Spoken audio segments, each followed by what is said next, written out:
வணக்கம் சொந்தங்களே. இப்போ வந்து இலந்த வடை செய்ய போகிறாங்க. இலந்த வடைக்கு தேவையானது பொருளுங்க. இலந்த பழம் வந்து ஒரு படி எடுத்து வச்சுருக்கேங்க.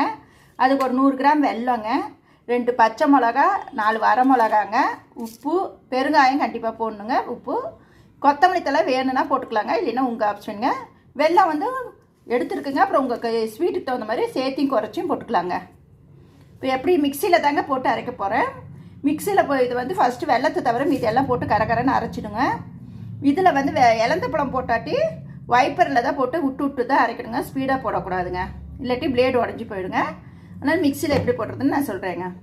ஃபஸ்ட்டு வந்து நம்ம அந்த பச்சை மிளகாய் இதெல்லாம் போட்டு ஒரு கரகரன்னு அரைச்சாச்சுங்க. இப்போ வந்து கொஞ்சம் கொஞ்சமாக இலந்த பழம் போடணுங்க. இலந்த பழம் முட்டு போட்டிருக்காங்க பாருங்கள்.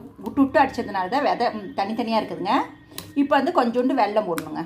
கொஞ்சம் கொஞ்சமாக நம்ம சின்ன ஜார் இருக்குனாலும் கொஞ்சம் கொஞ்சமாக போட்டு அரைச்சி காமிக்கிறேங்க. இங்கே பாருங்கள், மிக்சியில் போட்டு அரைச்சாச்சுங்க. காரமும் வந்து உங்களுக்கு தேவையான அளவுக்கு காரம் போட்டுக்குங்க. மேக்ஸிமம் ஒரு படி இதுக்கு வந்து 2 வரமிளகா 2 பச்சை மிளகாவே போது, கரெக்டாக இருக்குங்க. அப்புறம் மிளகாய் காரத்தை பொறுத்து நீங்கள் பார்த்து போட்டுக்கோங்க. இப்போ வந்து மிக்சியில் வந்து நீங்கள் வந்து ஓட்டிடக்கூடாதுங்க. வைப்பரில் வச்சு விட்டு அடிச்சிங்கன்னா தான் இந்த மாதிரி கொட்டை வருங்க. கொட்டையெல்லாம் உடையாதுங்க, உடையாமல் இப்படி இருக்குங்க. அதனால் பார்த்து யூஸ் பண்ணிக்கோங்க. நல்லா டேஸ்ட்டாக இருக்குங்க. இது வேணும்னா நீங்கள் வந்து தட்டி வச்சுக்கலாம், காய இல்லைன்னா அப்படியே வச்சு கூட சாப்பிட்டுக்கலாங்க. இதை வந்து தட்டில் தட்டி வெயில காய வச்சு எடுத்து வச்சுக்கிட்டிங்கன்னா ரொம்ப நாளைக்கு மாதத்துக்கு கூட யூஸ் பண்ணிக்கலாங்க.